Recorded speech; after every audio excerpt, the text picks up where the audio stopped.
A AM Agro assumiu o controle do grupo Safras ao adquirir um contrato de opção de 60% da companhia.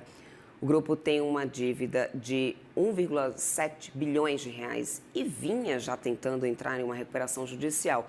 O Luiz Fernando de Sá, que é diretor editorial do AgFeed, que já está aqui comigo e que traz aqui já mais detalhes sobre esse assunto para comentar essa entrada desse novo personagem na história do Grupo Safras, né, Luiz? Muito bom dia para você, meu querido. Atualiza para a gente. Olá, Débora, bom dia. Bom dia a todos. De fato, a gente tem acompanhado aí ao longo dos últimos meses, né, Débora, essa novela do Grupo Safras, que tem ali todo, no seu enredo, todo o cardápio que envolve aí uma empresa em agonia financeira. Só recapitulando aí para quem não acompanhou, que não lembra, o Safras é um conglomerado com sede em Sorriso, no Mato Grosso do Sul, chegou a faturar mais de 2 bilhões de reais, com negócios em várias áreas, da produção agrícola, ao armazenamento e processamento de grãos. Ele cresceu de forma assim, exponencial no início da década, com várias aquisições e tal, mas a alavancagem excessiva, né, para financiar esse crescimento fez com que o grupo se visse envolvido em uma dívida que estourou aí nos últimos meses com o aumento dos juros. E aí a empresa começou a ter dívidas não pagas e se tornou inadimplente.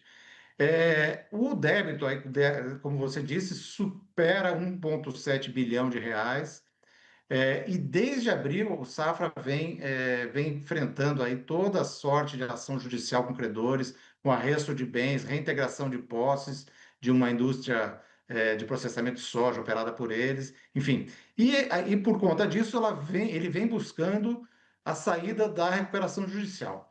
Essa recuperação judicial chegou a ser concedida pela Justiça de Sinop, lá no Mato Grosso, mas depois foi derrubada por conta de recursos de credores que discordavam do processo. Foi derrubada primeiro no Tribunal de Justiça do Mato Grosso, daí os sócios do Safra recorreram até ao STJ em Brasília, mas foram derrotados no recurso e perderam a proteção judicial contra a execução de suas dívidas. Eles continuam tentando aí novos pedidos, mas na segunda-feira agora surgiu, como você disse, um novo personagem nessa história.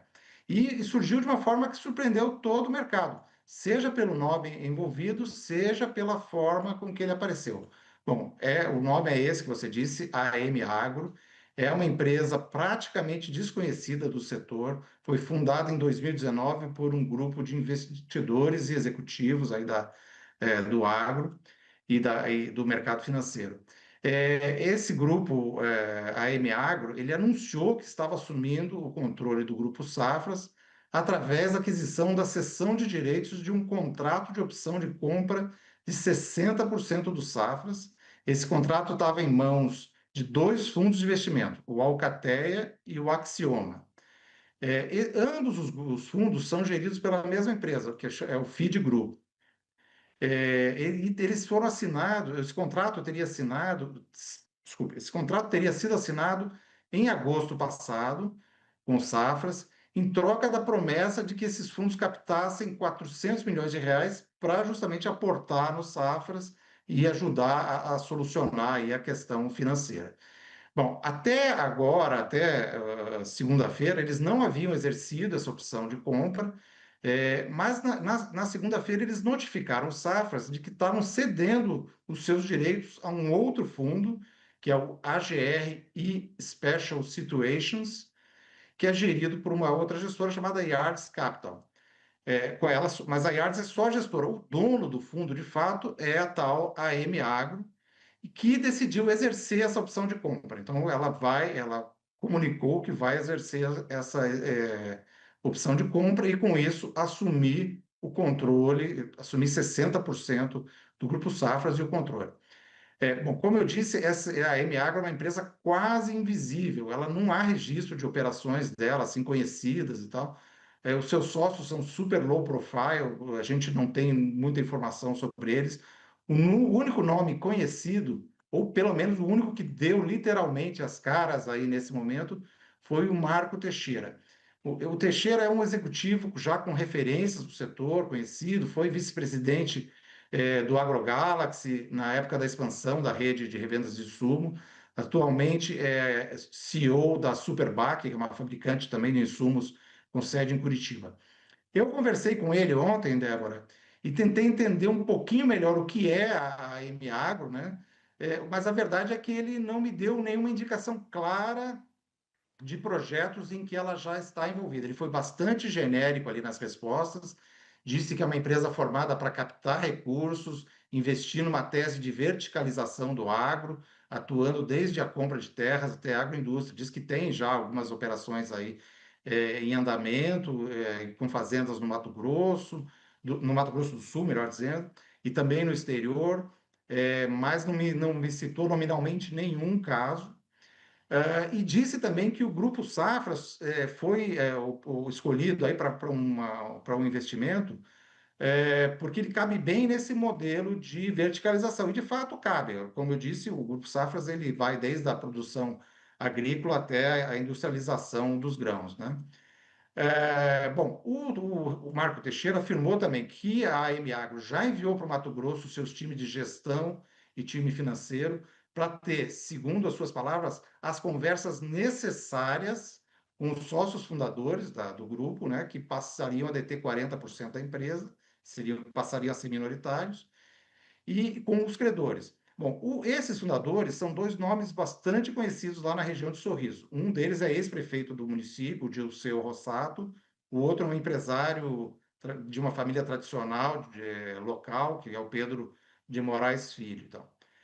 O Teixeira diz que quer ter uma boa relação com eles, mas eu procurei os dois e eles não quiseram falar. A assessoria de imprensa deles diz que, por enquanto, não tem retorno deles para nos dar. E uma pessoa próxima que atua ali junto do processo de reestruturação que vinha sendo tentado pelos sócios fundadores, disse que eles ainda não receberam nenhum contato dos novos donos, né? Eu coloco entre aspas, porque essa é uma história que acho que ainda vai ter alguns capítulos pela frente, e que eles tinham a intenção de prosseguir com a via judicial para resolver a crise da empresa. O Marco Teixeira disse ainda que que já tinha havido conversas preliminares com os credores e que eles tinham demonstrado ali uma boa aceitação com a entrada de um novo player capaz de trazer uma solução para o negócio. Finalmente, ele falou que tem investidores interessados em aportar recursos no Safra, mas que ainda precisa conhecer melhor a situação do grupo para elaborar um novo plano de reestruturação e de investimentos. O dinheiro, ele diz que tem acesso ao dinheiro necessário, que quer colocar a empresa de novo de pé até o fim do ano, quando a colheita da nova safra aí de soja, que deve ser uma safra muito grande, começará a demandar estruturas de armazenagem, que é um dos principais negócios do Safra. Então, ele justificou, ó, uma empresa nessas condições não pode perder mais uma safra, foi o que ele me disse. E é a pura verdade, Débora, assim, basta ver se os próximos capítulos aí da novela vão permitir que a M-Agro chegue até lá e coloque, de fato, o Grupo Safras de pé, Débora. Feito, muito obrigada, então, por todas as atualizações, meu querido. Conversamos aqui com Luiz Fernando de Sá, diretor editorial do AgFeed, sempre aqui com a gente numa ótima parceria. Até amanhã, uma ótima quarta-feira para ti. Até amanhã, Débora, obrigado. Um bom dia a todos. Até mais.